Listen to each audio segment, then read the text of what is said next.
First ইয়ারের student electrician ট্রেডে।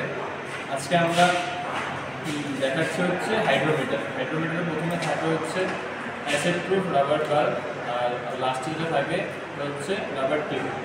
এটা দিয়ে আমরা মাপি হচ্ছে আমাদের ব্যাটারির চার্জ কত রয়েছে। আর ভিতরে দেখছেন এটা হচ্ছে স্কেল, আর এটার নিচে দেখা যাচ্ছে কিছু বলসের মতো, এটা হচ্ছে লিড বলস বলে এটাকে। আর এটা দিয়ে আমরা মাপি। এখানে দেওয়া আছে কালার, দেওয়া আছে রেড, গ্রিন, ইয়েলো।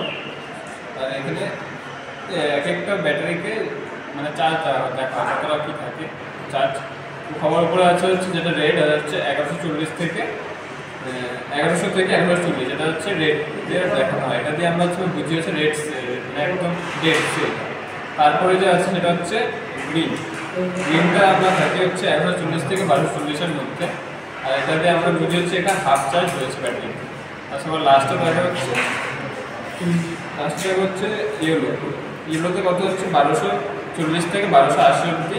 আর এটা দিয়ে আমরা বুঝি হচ্ছে এটা ওভার চার্জ বা ফুল চার্জ হয়েছে। Thank you.